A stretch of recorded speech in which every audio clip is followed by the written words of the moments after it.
Bienvenidos, estimados participantes, a este curso de instrumentación industrial. Los contenidos y objetivos de este curso están orientados a todo tipo de profesionales, ingenieros y técnicos que se desempeñan principalmente en el sector minero. Por ejemplo, metalurgistas, químicos, ingenieros de proceso, eléctricos, electrónicos. Todas aquellas personas que tienen algún contacto o van a tener algún contacto con lo que es la automatización de los procesos, donde la instrumentación es parte fundamental. Y yo espero que al final de este curso haber aportado con una mejora en su formación profesional y desempeño laboral. Entonces vamos a dar comienzo con los objetivos finales de este curso.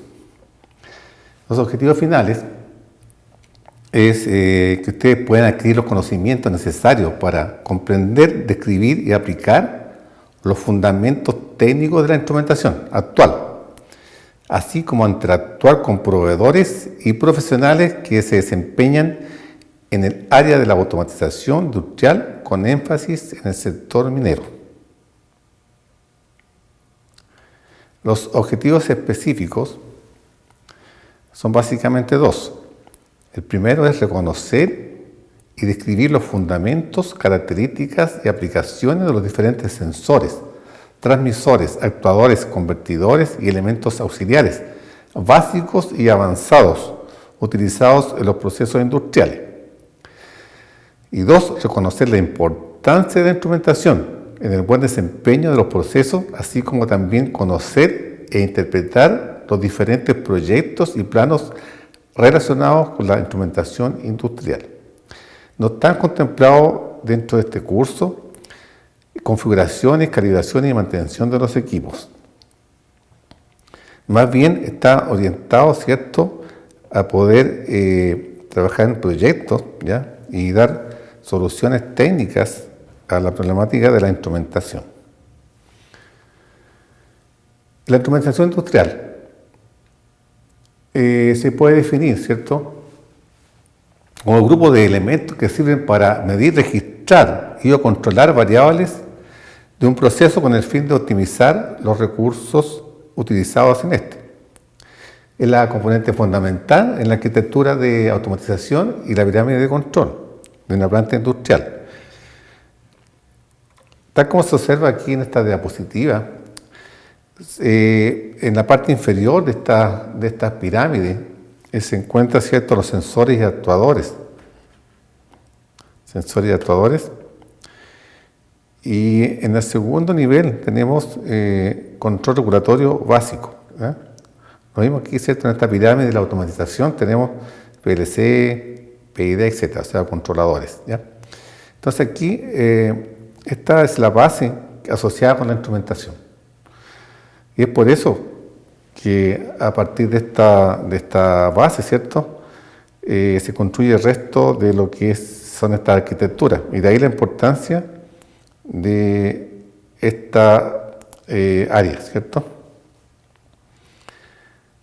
También en base a los resultados de las mediciones, ¿ya?, los operadores, ¿ya?, de las plantas, los supervisores y gerentes, toman importantes decisiones, ¿ya?, sobre el proceso. Por ejemplo, los operadores, o para los operadores, los sensores pasan a ser como los sentidos, ¿cierto?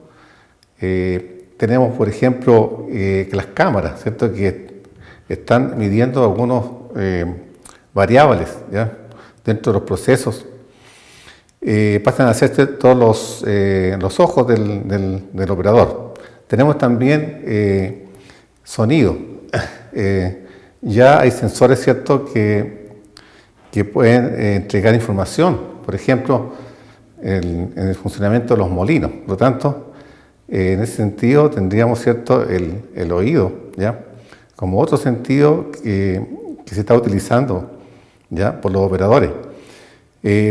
También haciendo cierta analogía con el tacto, ¿cierto?, podemos decir que sensores como temperatura, flujo, presión, que están en contacto con el proceso, directamente con la variable a medir, pasa a ser parte, ¿cierto?, de ese sentido del tacto. Y así podemos, ¿cierto?, ir asociando la instrumentación, ¿cierto?, a los sentidos del operador. En base a estas señales que entregan estos instrumentos, el operador toma importantes decisiones, ¿ya?, sobre el proceso. Le dice qué acciones tiene que tomar, diferente, ¿cierto?, a las variables manipuladas, ¿eh? Flujos, por ejemplo, corriente en los motores, etcétera. Los supervisores de igual forma están usando esta información, ¿ya?, para tomar decisiones más de operación, ¿cierto?, a nivel de planta.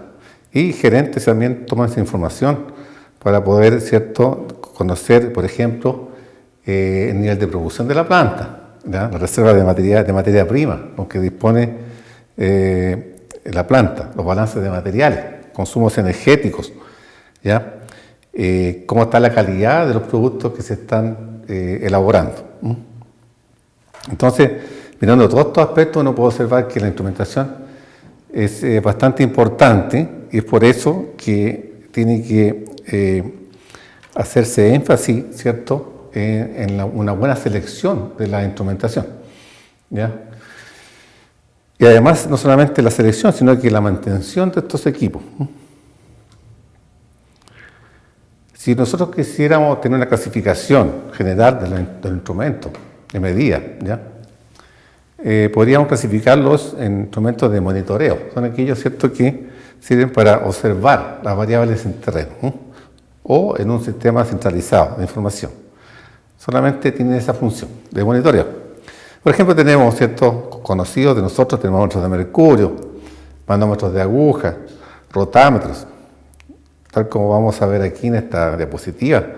Uno puede observar aquí un manómetro, ¿cierto?, que mide presión, o tenemos un rotámetro que mide caudal, ¿ya? Entonces estos sensores están ubicados en terreno, localmente, ¿cierto? Entonces pueden observarse sus medidas directamente, ¿ya? No tiene ninguna otra función que entregar el valor, ¿cierto?, de las variables que se están midiendo. Vamos a volver a la diapositiva de donde partimos, ¿cierto?, de donde salimos, y aquí en segundo punto podemos observar aquellos instrumentos para el control del proceso. ¿Ya? Estos instrumentos no solamente sirven para monitorear, sino que además sirven para realizar algún control, ¿ya? Es por eso que la naturaleza de estos sensores debe estar acondicionada de tal forma de poder transmitirla hacia un lugar que se pueda, ¿cierto?, inyectar, por ejemplo, un PLC o un DCS y hacer alguna acción de control automatizada. Entonces aquí podemos observar en esta diapositiva un sensor ya que es de ese tipo, ¿no? Sensor transmisor, indicador de flujo ultrasónico, ¿ya? Se puede observar los sensores, ¿cierto?, que serían ciertos un emisor, transmisor, ubicados fuera de la tubería, tal como se observa aquí, ¿ya? Y tenemos un indicador de la medida, y además tenemos dentro de esta cajita, ¿cierto?, que es el transmisor, un circuito que acondiciona la señal y además la transmite, ¿cierto?, hacia algún centro. Entonces ya es un equipo para control. Bien.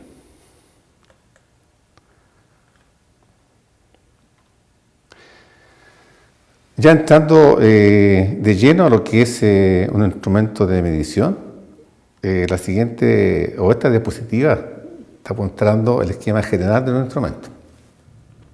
En este esquema se pueden observar varios bloques. Por ejemplo, tenemos el sensor, ¿cierto?, el acondicionador, la presentación y la transmisión.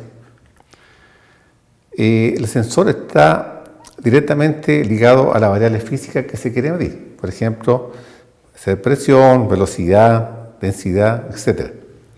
Entonces este es el elemento primario, ¿ya?, que tiene contacto directo con la variable.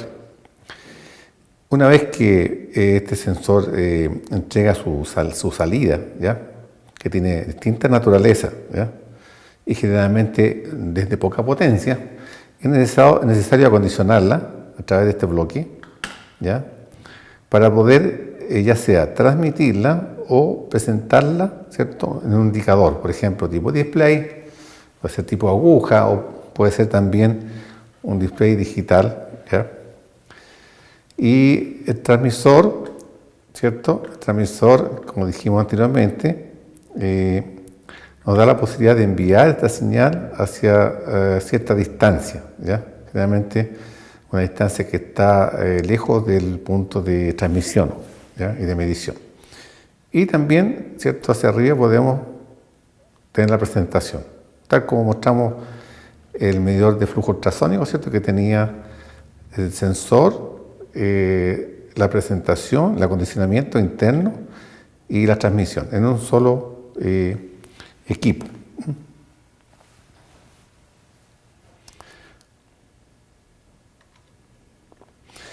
Ahora, seguramente ustedes ya han visto lo que es un lazo de control, ¿ya?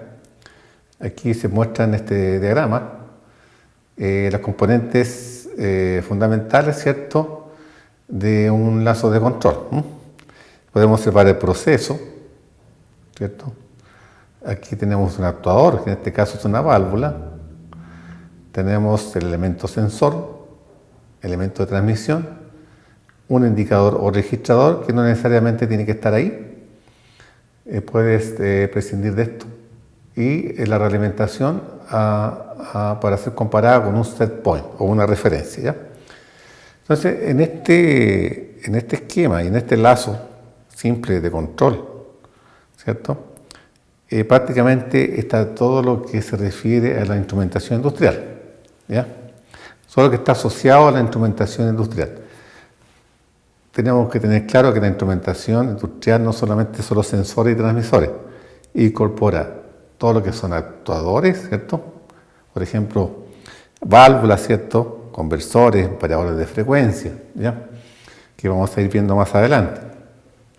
Incorpora transmisores, ¿ya?, incorpora controladores que son equipos que tienen varias configuraciones, pueden ser hechas a través de programas, en un PLC, ¿ya?, un DCS, o pueden ser de tipo standalone, ¿ya?, un equipo que uno puede adquirir, ¿ya?, instalar en los paneles, ¿ya? Entonces, podríamos decir que dentro de este lazo está, ¿cierto?, la instrumentación que se dice que está asociada con la instrumentación industrial, ¿ya? Bien, ahora vamos a ir viendo cada uno de estos componentes de este lazo en forma separada y vamos a comenzar, ¿cierto?, con el sensor, transmisor. Más bien dicho, vamos a trabajar con los sensores primero, de ahí vamos a pasar a transmisores.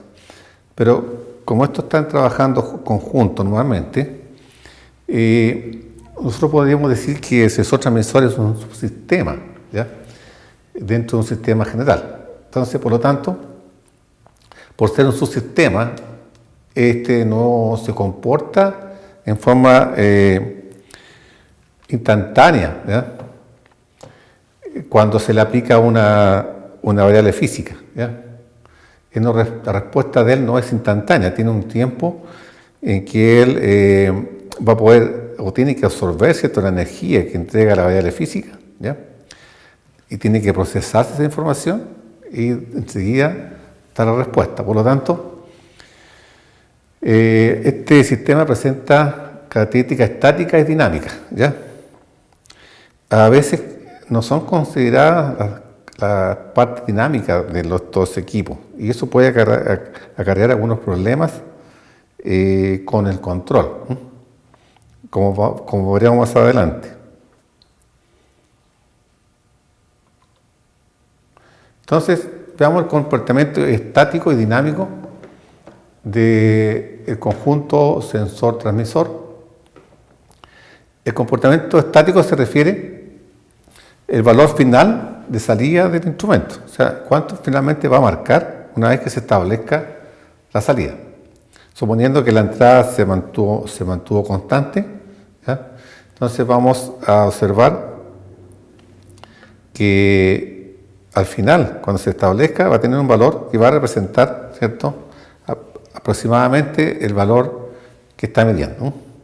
Sabemos que siempre va a haber una inexactitud entre medio. Y por el lado de la parte dinámica, si ustedes observan aquí, en estas dos gráficas, y considerando que este cambio de escalón representa el cambio en la variable física que queremos medir, supongamos estamos midiendo una temperatura de 100 grados, ¿ya? Y esa temperatura cambia a un valor, ¿cierto? A un segundo valor, que está representado por este escalón, o una velocidad que cambia bruscamente, ¿ya? Y a la derecha tenemos el sensor que está indicando la salida, ¿cierto? En esta línea. Esta es la salida para esta entrada, ¿cierto?, de la variable física. Cuando viene el cambio en la variable física, el sensor no responde inmediatamente, él demora, tiene un tiempo de respuesta que se llama, ¿ya?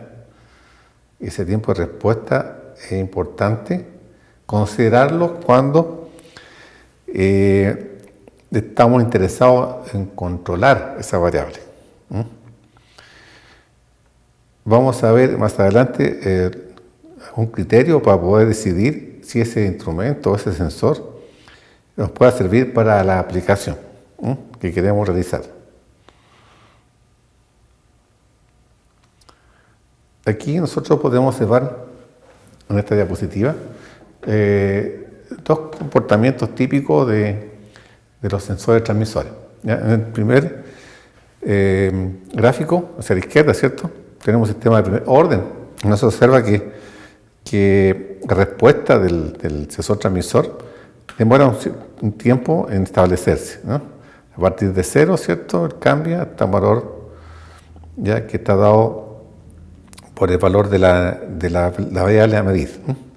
Entonces, se definen dos parámetros aquí: tiempo de respuesta o tiempo de subida. Estos son parámetros que establece el fabricante, ¿ya? Y que registra en los datasheets, ¿cierto?, de los sensores. El tiempo de respuesta, ¿ya?, es el tiempo requerido para que la salida alcance un porcentaje especificado de su valor final. Por ejemplo, un 95% a 98%. Entonces el fabricante va a decir, el tiempo de respuesta es 10 segundos. Quiere decir que va a demorar 10 segundos en llegar al 95 o al 98% de valor final.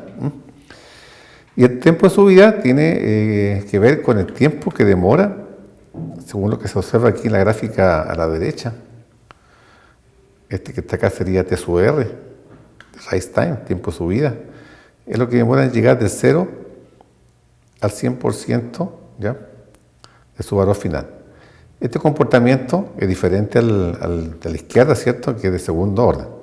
Tiene una oscilación y después se establece la salida del sensor transmisor a su valor final, ¿ya? Entonces, lo importante aquí es recalcar de que este comportamiento dinámico hay que tomarlo en cuenta cuando uno desea controlar la variable que está midiendo.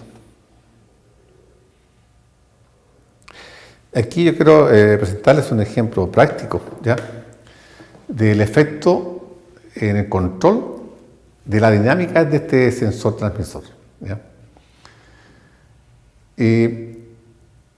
En la figura superior, ¿ya?, estamos mostrando aquí una RTD, que es un sensor de temperatura, ¿ya?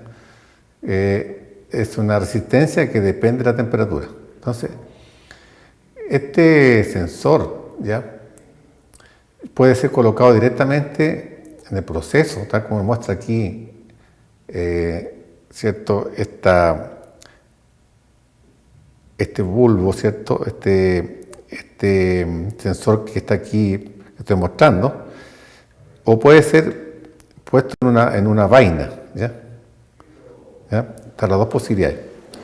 O lo instalamos directamente, o lo colocamos dentro de la vaina y lo colocamos a medir en el proceso.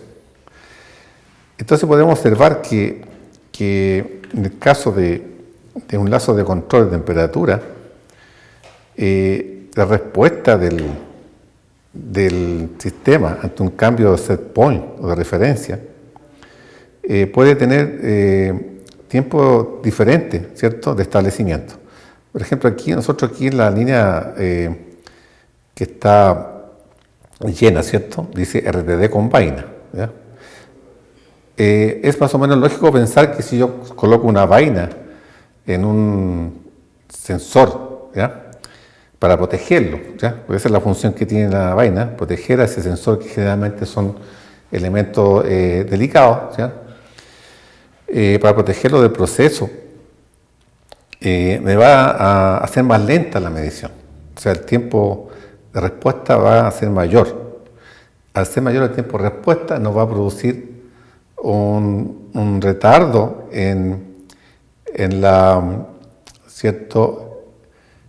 respuesta del proceso, ¿ya?, tal como se observa aquí, ¿cierto?, en línea gruesa.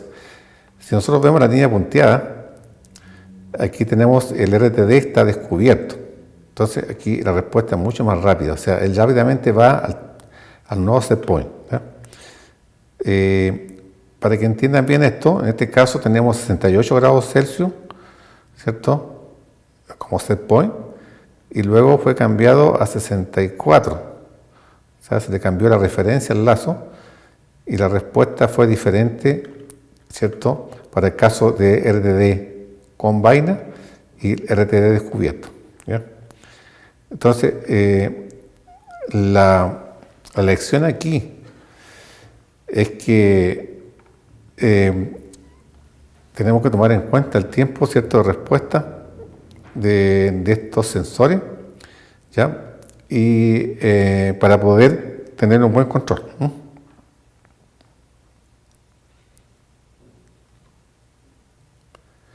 Bien, eso con respecto a las características dinámicas. Ahora, con respecto a los parámetros o características estáticas de los sensores, vamos aquí a presentar algunos de los parámetros, porque en realidad son bastantes, pero vamos a ver los más importantes, los que generalmente aparecen en los datasheets. Por ejemplo, el campo de medida, o lo que se llama también el rango, ¿ya?, es la indicación mínima y máxima del instrumento. Por ejemplo, si tengo un medidor de temperatura que indica que mide entre 100 grados Celsius y 300 grados Celsius, nosotros decimos que tiene un rango de 100 a 300 grados Celsius. El span o alcance se define como la diferencia algebraica entre el valor superior e inferior del rango del instrumento, ¿ya? En el caso del ejemplo anterior, si nosotros restamos 300 menos 100, nos da un span de 200 grados Celsius, ¿ya? Esto es importante cuando se tiene que configurar la transmisión del equipo que va acoplado al sensor. La sensibilidad se refiere a la ganancia del instrumento, qué tan sensible es a las entradas. Por ejemplo, en el fondo, cuánto él cambia su salida ante un cambio en la entrada. Entonces se define como delta S sobre delta E, ¿ya? Si esa relación es constante para cualquier punto de operación, nosotros decimos que el sensor es lineal, ¿ya? Lo cual no siempre se cumple.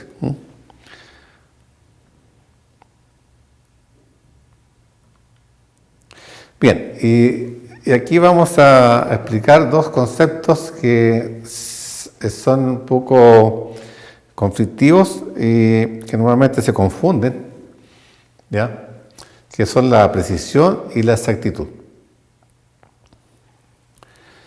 La definición de precisión técnica dice que es la proximidad entre las indicaciones o valores medidos de un mismo mensurando, obtenidos en mediciones repetidas bajo condiciones especificadas. Y la exactitud es la proximidad entre el valor medido y el valor verdadero del mensurando. Así pues, una medición es más exacta cuanto más pequeño es el error de medida. Entonces, como es lógico, ¿no? Y la forma de observar estas dos definiciones y entenderlas un poco mejor es a través de estos gráficos, ¿ya? Donde se hace una analogía, la analogía siguiente. Se supone que el centro, ¿cierto?, donde está Diana, ¿cierto?, va a ser el valor exacto. Entonces, si nosotros arrojamos dardos repetidos sobre este blanco, ¿no?, vamos a ver distintos casos. Por ejemplo, el primero de izquierda, vemos que están distribuidos estos dardos en torno a este punto y están cargados hacia el lado izquierdo, ¿no? Pero muy dispersos. En el segundo caso tenemos, ¿cierto?, dardos también lejanos del centro, pero más concentrados. Aquí tenemos ciertos datos que están alrededor del punto exacto, ¿ya? Están dispersos. Y en el último caso tendríamos cercanos al punto y concentrados. Entonces, si nosotros vemos la distribución de estas mediciones, en estos gráficos que están aquí abajito, ¿ya?, que está asociado con la probabilidad, ¿ya?, vemos que en el primer caso, ¿cierto?, la precisión y la exactitud son bastante malas. Están muy dispersas las medidas, están lejos del punto central. Aquí vemos que están centrados hacia la izquierda. Esto se puede observar aquí en esta flechita, ¿no?, que está indicando el centro de esta campana. Fíjense que esta flechita no está aquí, que debería estar aquí en el medio, el rojo, ¿cierto? Sería el valor exacto. Entonces, como está cargado hacia la izquierda, sin embargo, la campana ya es más angosta, ¿no?, referente a este rectángulo que está acá. Si nosotros vamos aquí al tercer caso, también, ¿cierto?, vemos que hay una dispersión, ¿ya?, bastante grande. Sin embargo, esto está en el centro, o sea, está tendiendo a ser exacto. Y finalmente tenemos, ¿cierto?, que ya la campana es más angosta. Aquí está la flecha indicando que está en el centro del blanco, y las medidas dispersas, pero mucho menos que el caso anterior. Entonces, ¿qué tendríamos acá en el segundo caso? Tendría un comportamiento más preciso, pero poco exacto. Aquí, ¿qué tenemos? Preciso y impreciso, ¿cierto?, o poco preciso, tan disperso, y no exacto, tan lejos del rojo aquí, del punto rojo. Sin embargo, acá tendríamos el mejor caso, ¿cierto?, donde tendríamos una buena exactitud y una buena precisión, ¿ya? De esa forma, nosotros podríamos entender estos dos conceptos. Entonces, la precisión, en el fondo, no tiene que ver con la exactitud, ¿ya? Tiene que ver qué tan cerca están las mediciones, ¿ya?, repetidas bajo las mismas condiciones de una variable física. Mientras más cerca están esos valores esa variable física, ¿cierto? Esa cantidad de valores que estamos tomando, es más preciso. Y mientras más cerca estamos del valor, ¿cierto? Real, exacto, es más exacto. Parece que es una forma gráfica de interpretar bien estos dos conceptos.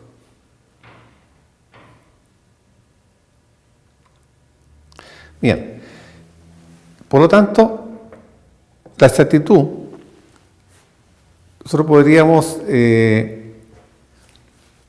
asociarla con la calibración. ¿Ya? Si un instrumento está mal calibrado, no va a ser muy exacto. Entonces, la exactitud tiene que ver con eso. ¿Ya? Si la exactitud no es buena, las mediciones no van a ser confiables. Por lo tanto, es poco probable que logremos buenos resultados en el proceso de fabricación de un producto. ¿Ya? Entonces, se recomienda, ¿ya?, para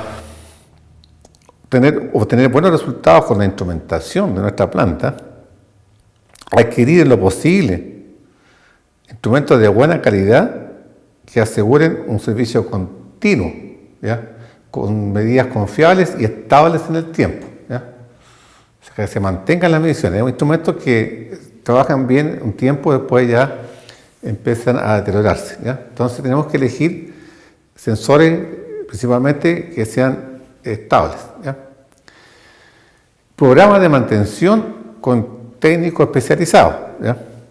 Aquí quiero hacer hincapié en esto porque normalmente las empresas no invierten mucho en esta parte de técnicos especializados. Si nosotros queremos tener una instrumentación adecuada y trabajando en buena forma, podemos decir que la exactitud está asociada a la calibración. Por eso es importante este proceso. La calibración tiene que ser permanente. Instrumentos o mediciones no confiables traen como resultado o malos resultados en el proceso de fabricación de un producto. Tiene que ver con la calidad, ¿cierto? Principalmente, ¿ya? Y eso, por supuesto, está asociado al control. Se recomienda, por lo tanto, instrumentos de buena calidad que aseguren un servicio continuo con medidas confiables y estables en el tiempo. Y eso significa adquirir buenos instrumentos. Por supuesto, a un costo, ¿cierto?, mayor. Programas de mantención con técnicos especializados. Las empresas tienen que invertir, ¿cierto?, tener buenos programas de mantención, ¿ya?, buenos técnicos que puedan mantener en operación todo lo referente a instrumentación. Calibraciones certificadas en forma permanente de instrumentos en uso y nuevos. Que un instrumento sea nuevo no significa que no tenga que ser certificado. Entonces tenemos que estar preocupados de hacer las mediciones, certificaciones, ¿cierto?, en forma periódica. En respecto a la precisión,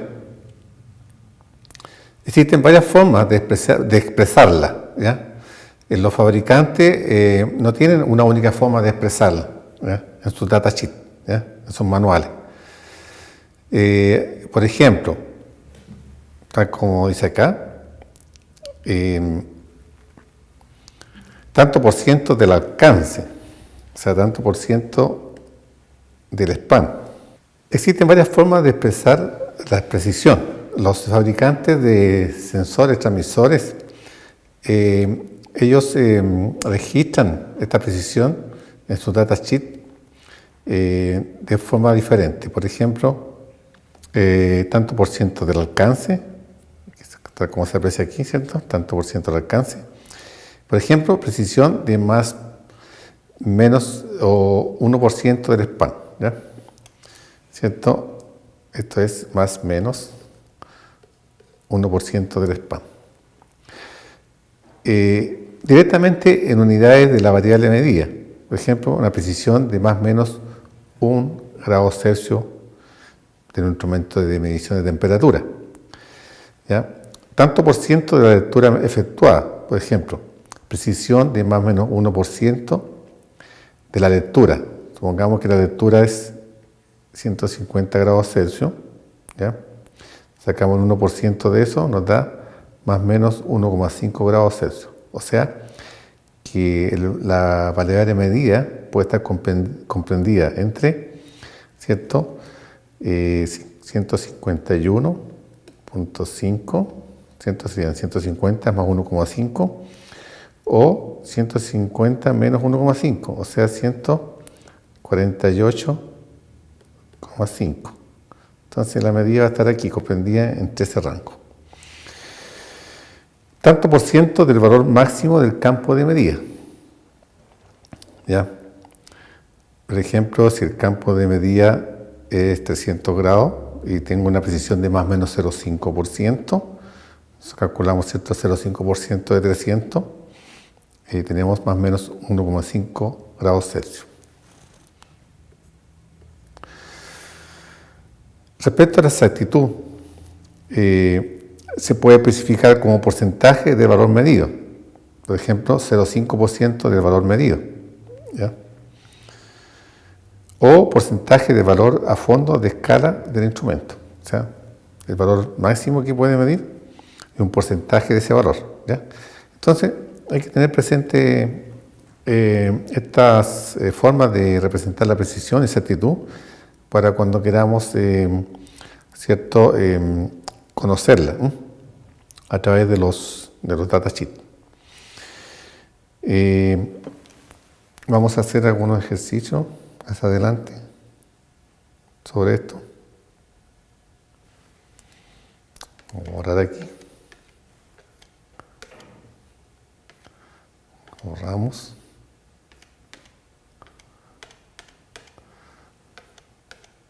Ya, y vamos a pasar a la próxima. Variables típicas de proceso en plantas mineras. Bueno, aquí ya vamos a entrar de lleno, ¿cierto?, a los sensores, ¿ya?, utilizados para medir a distintas variables físicas o típicas de proceso en plantas mineras. Normalmente, en la minería, se mide bastante la temperatura, ¿cierto?, el caudal o flujo volumétrico, ¿ya?, a veces llamado flujo solamente. La palabra correcta, ¿cierto?, es caudal o bien flujo volumétrico. Caudal o flujo másico, ¿ya? En este caso son unidades de masa, por ejemplo, kilos, ¿cierto?, por unidad de tiempo. En el flujo volumétrico serían litros, ¿cierto?, o metros cúbicos por unidad de tiempo. Tenemos nivel, ¿ya?, velocidad, presión, peso, ¿ya?, puede ser tonelaje hora también, conductividad, potencia eléctrica, se mide bastante, corriente eléctrica, pH, turbidez, por ejemplo, los espesadores, ¿cierto?, densidad, y podemos medir densidad en molienda, ¿cierto?, la pulpa que va a flotación, concentraciones, ¿cierto?, de distintos, generalmente concentraciones de cobre, porcentaje de sólido, ¿ya?, tamaño de partículas, ¿cierto?, por ejemplo, PCI 200, ¿ya?, y así. Estas podríamos decir que son las variables que más se miden dentro de los procesos mineros. Y felizmente, por un lado, y lamentablemente por otro, existen para cada variable física múltiples sensores, ¿ya?, y podemos decir que ningún sensor es el mejor en todas las condiciones de medida, ¿ya?, por lo que es necesario saber cuándo y cómo debe utilizarse cada uno de ellos. Nosotros vamos a ver algunos sensores, porque la verdad es que cada una de estas variables tienen muchas formas de medirse, ¿ya?, pero nosotros nos vamos a dedicar a aquellas técnicas de mayor uso que han dado mejores resultados en la minería, ¿ya? Entonces vamos a comenzar con la temperatura. La temperatura es una de las variables físicas más medidas, ¿cierto?, en la industria, ¿ya?, en la industria de procesos. Y existen innumerables sensores de temperatura. Nosotros vamos a hablar de dos solamente, ¿ya?, que son las termocuplas y las RDD, o resistencia dependiente de la temperatura. Dentro de las termocuplas existen las tipo J y las tipo K, ¿cierto?, ¿ya?, que más del 90% son de este tipo, en las aplicaciones. Y dentro de las RTD, que son resistencia de distintos materiales, ¿cierto?, se destaca la PT100, ¿ya?, que es una resistencia de platino, ¿ya?, PT, ¿cierto?, y 100 ohm a 0 grados Celsius. Aquí ustedes pueden observar a la derecha, ¿cierto?, la forma industrial de estos sensores. Hay innumerables formas, ¿cierto?, ya disponibles en el mercado, tanto de las termocuplas como las PT100. Normalmente estos sensores deben ser protegidos. Entonces estos sensores no van puestos directamente en el proceso, deben estar con alguna protección, generalmente una protección metálica o cerámica, ¿ya?, porque, bueno, pueden estar sujetos, ¿cierto?, a golpes, vibraciones, etc. Entonces vamos ahora a dedicarle un tiempo a lo que son las termocuplas.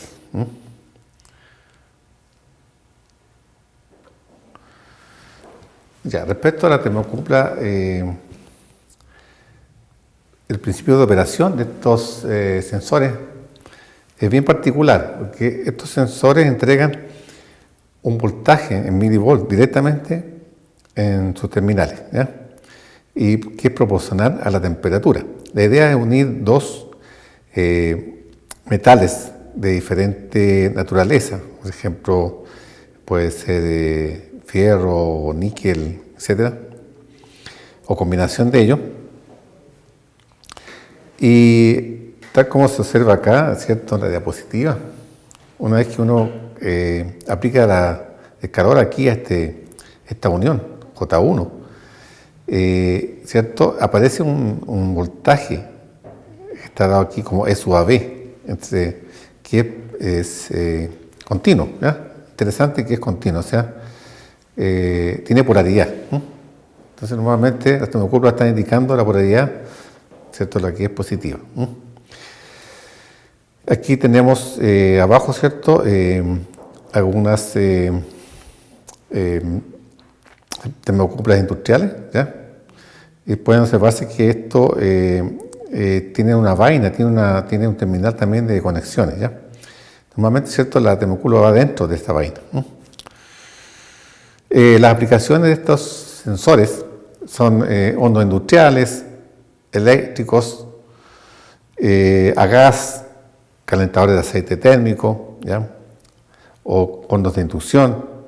Y los rangos que se manejan estos sensores van entre menos 200 a 1700 grados Celsius, dependiendo del tipo, ¿cierto? Bien.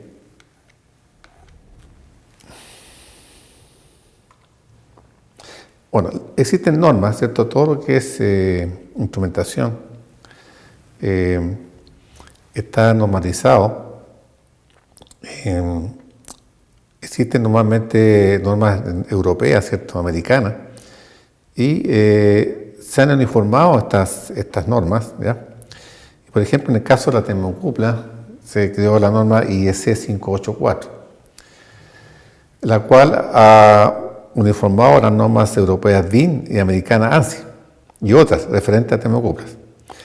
Y en resumen, estas normas establecen lo siguiente: 7 tipos de termocuplas designadas con letras J, K T, E, S, R y V.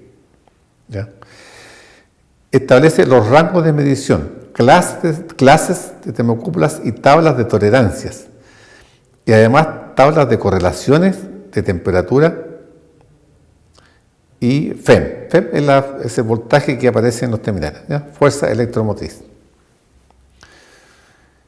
Por ejemplo, nosotros aquí vamos a entrar en este link y aquí podemos observar termocuplas tipo J, K, T, R, etc. Hasta tenemos PT100 también. Y vamos a observar aquí, ¿cierto? Que esta tabla, por ejemplo, está asociada a la termocupla J, ¿ya? Aquí tenemos los grados Celsius, ¿ya? Ya que tenemos esos valores en milivolt. O sea, en el fondo ya esto está registrado, de acuerdo al tipo de termocupla, qué valor va a entregar o debería entregar la termocupla en sus terminales para cada temperatura. Entonces, por ejemplo, yo quiero saber para 35 grados. Entonces buscamos aquí 30, ¿cierto? Y aquí la columna de 5. ¿Ya? La columna de 5. Entonces tenemos aquí 35. Estamos aquí. Aquí, ¿cierto? Entonces 35. Entonces el valor de milivolt deberían ser 1.797. Que debería registrar o entregar la termocupla para 35 grados Celsius. O si tenemos, por ejemplo, temperatura bajo cero, por ejemplo, menos 64, por ejemplo. 64, ¿cierto? 71, 22, 23, 64. Tendría que indicar menos 3,074 milivoltios negativos. Cambio la polaridad. Entrega tensiones o FEM positiva y negativa, ¿cierto? De acuerdo, estamos sobre cero, bajo cero. Y aquí podemos seguir y mostrar la termocupla tipo K, ¿cierto? De la misma forma que la anterior, están indicados los milivolts. Después tenemos la termocupla tipo T, y así. Cada tipo de termocupla tiene su tablita donde nosotros podemos ir a confirmar su valor en milivolt. Bien, volvamos donde estábamos. Bueno, aquí está las tablas, ¿cierto?, de las normas que comentábamos anteriormente. Por ejemplo, la IEC 584-1, ¿ya? Dice que, por ejemplo, la termocupla tipo J es de fierro, un terminal, y el otro es cobre con níquel, ¿ya? Una aleación. Entonces, estos se juntan, forman una termocupla que puede medir entre menos 40 a más 750 grados Celsius, ¿ya? Donde el conductor positivo es negro y el conductor negativo es blanco. O sea, además vienen con colores de acuerdo al tipo de termocupla, indicando cuál es el valor positivo y el negativo. ¿Ya?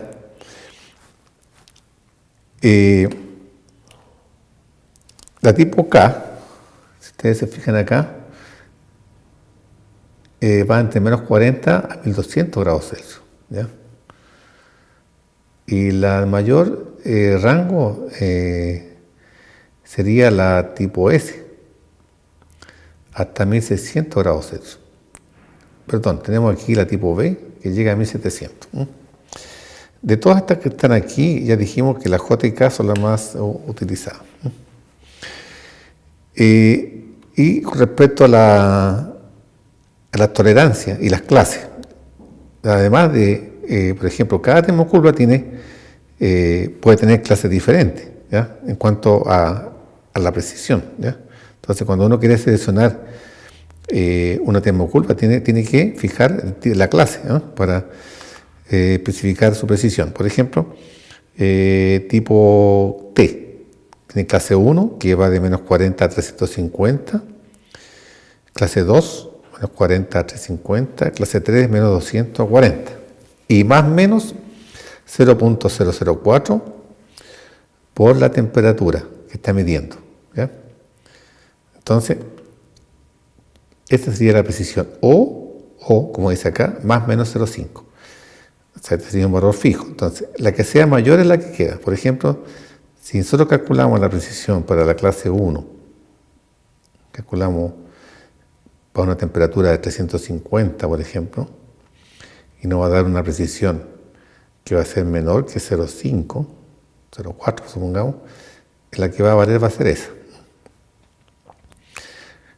Y se dan cuenta que la clase 1 tiene mejor precisión que la clase 2 y que la clase 3. ¿Ya?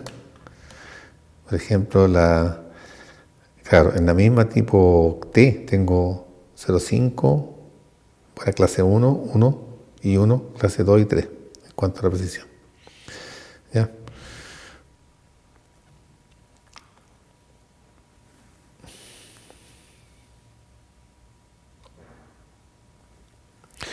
Vamos a ver un ejemplo aquí con una termocupla tipo J. Esta termocupla está hecha con alambre de hierro y otro de constantán, que es aleación de cobre y níquel. Si colocamos esta unión a 750 grados Celsius, debería aparecer en los extremos aquí 42.2 milivoltios. Si nosotros vemos la tabla, ¿cierto? Aquí es un extracto de la tabla, temperatura a milivolt tenemos para J. Entonces tenemos 750 grados, y esta columna corresponde al 0, o sea, 750, 751, 752, etc. 759, ¿cierto? Ahí pasamos abajo 760. Y aquí está indicando 42.283. Entonces estaríamos bien 42.2. Si estamos midiendo con un milivoltímetro de precisión una décima, nos va a indicar eso. Ya. Aquí tenemos las curvas características de la termocupla, ¿ya? Donde podemos apreciar temperatura versus milivolt. Y aquí uno puede observar la linealidad. Es un asunto importante, como vamos a ver más adelante, la linealidad de los sensores. ¿Ya? Tal como dice la palabra lineal, ¿cierto? Una línea, o sea, hay una constante de proporcionalidad que se mantiene aquí. La pendiente, ¿cierto? Por ejemplo, de la E es constante, la K también. Sin embargo, la B ya no es tan lineal. Entonces, tenemos la J y la K, que tienen buena linealidad. Aquí a la derecha podemos ver una termocupla, ¿cierto? Con su vaina, ¿ya? Y su terminal de conexión. ¿Ya? Vamos a hacer más adelante una experiencia real con este tipo de sensor, ¿ya? Para que lo conozcan físicamente como son y podamos hacer algunas lecturas, ¿ya? Y comprobar que realmente está entregando señales continuas en milivolt. Ahora, este sensor que parece tan macanudo, ¿cierto? Es simple, ¿ya? Porque es barato, tiene algunos problemitas. Bueno, no hay sensor que no tenga problemas para medir, ¿ya? Siempre hay que hacer algún tipo de compensación, como veremos más adelante, cuando veamos todos los tipos de sensores. Entonces, uno de los problemas que tiene la termocupla es que hay que hacer una compensación que se llama de juntura fría. Si tenemos una termocupla tipo T, así como esta que está acá, con metal A y metal B, nosotros tenemos que conectar en algún momento, ¿cierto? Tenemos que conectar esa termocupla a algún instrumento que la va a condicionar o la va a presentar, ¿cierto? En algún display. Entonces, generalmente las uniones son con cobre, ¿cierto? Pero el problema es que cada vez que yo uno un metal con otro metal, en este punto y en este punto aquí abajo, inferior, se va a formar otra termocupla, ¿ya? Entonces aquí va a aparecer una FEM, ¿ya? Y aquí otra, que van a perjudicar la medición. De tal forma que el voltaje que aparece en los terminales de la termocupla al final sería el voltaje de la termocupla menos, ¿cierto?, estos voltajes que están aquí, ¿ya? Entonces, tenemos que crear alguna especie de compensación de esa unión, ¿ya? Existen algunas técnicas ya probadas, ¿sí?, y aplicadas en la industria, ¿ya?, con bastante buenos resultados. Normalmente esto debería mantenerse a 0 grados Celsius, la temperatura alrededor de la juntura, ¿ya?, si nosotros queremos mantener una medición de acuerdo a las tablas, ¿no?